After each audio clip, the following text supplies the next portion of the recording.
Salam, bugün biz sizlərlə 9-cu sinifin 13 aprel imtahan suallarına baxacağıq. İngilis dilinin qrammatikasından başlayırıq. Digərləri isə digər videomuzda izahı olacaqdır. Və 13-cü suala baxırıq. Bizdə qarşımızda görürük ki, article istənilir. I met an old friend in the street while I was on my way home. Burada A variantı olacaq. Daha sonra ikincidə yenidən bizdən düzgün istəyir. Deer have long legs. Burada have long legs deyə doesn't it olmayacaq. Don't it də olmayacaq. Çünki deer burada cəmdədir. İtlərə görə atırıq. Daha sonra yeni də atırıq. Çünki it olmur.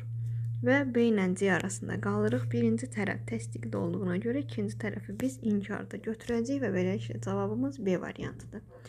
15-də bizdən düzgün mənada olanları istəyir, opposite meaning istəyir və burada bizdə düzgün olanlar to forget, to remember, yəni A variantımız olacaq. 16-da bizdən düzgün bağlayıcını seçməyimizi tələb edir və burada cavabımız both or yox, neither orada yox, neither nor, yəni C variantı olacaq. 17-də düzgün sözlərin definitionlarını seçməyimizi istəyir. Exhibition olacaq a public show of art or other things, yəni 1-ə C. 2 dessert. Bunu olacaq B. Sweet food eaten at the end of the meal. 3-ə desire də A variantı, yəni a strong wish to have or to do something. Və 1-ə C, 2-ə B, 3-ə A olan da B variantıdır. Daha sonra bizdən bu sözün düzgün mənasını tapmağımızı istəyir. Bizə definitionu verib. Və burada the person who is a head of school cavabımız Y variantı principal olacaq.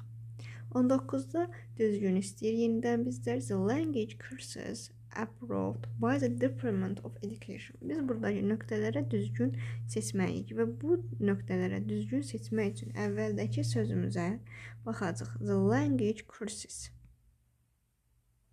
Yəni burada S olduğuna görə biz izi və was atırıq.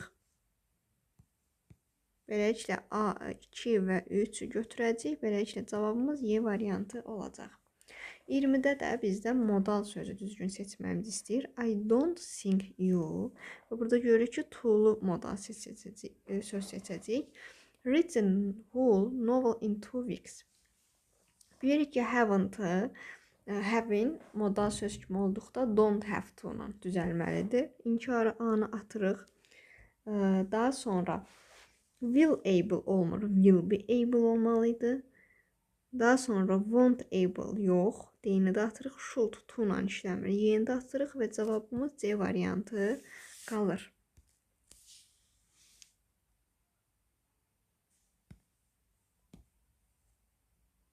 Daha sonra 21-ci suala baxırıq və burada da yenidən bizim qarşımıza qrammatika suallarıdır. 21-ci sualda da bizdən düzgün variantı seçməyimiz istəyir. Choose the correct option.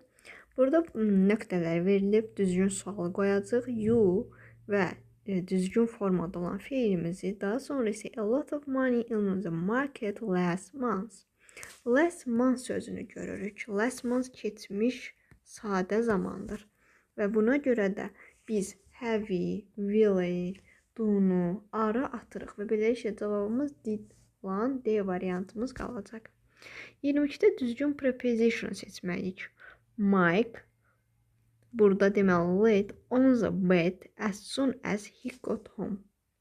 C variantı olacaq. Daha sonra cümləni biz passive voice-a çevirməliyik və passive voice-a çevirərkən biz cümlənin tamamlığını tapmalıyıq. Someone stole his suitcase a few days ago. Burada bizim tamamlığımız his suitcase-dir. Ona görə birinci his suitcase olacaq. Daha sonra görürük ki, a few days ago, yəni keçmiş sadə zamandır və keçmiş sadə zamanın da passive voice was were-lə düzəlir. His suitcase təkdə olduğuna görə was-u götürürük. Daha sonra stole sözünün üçüncü formu olan stolen yazırıq və a few days ago olur. Yəni cavabımız B variantı olacaq.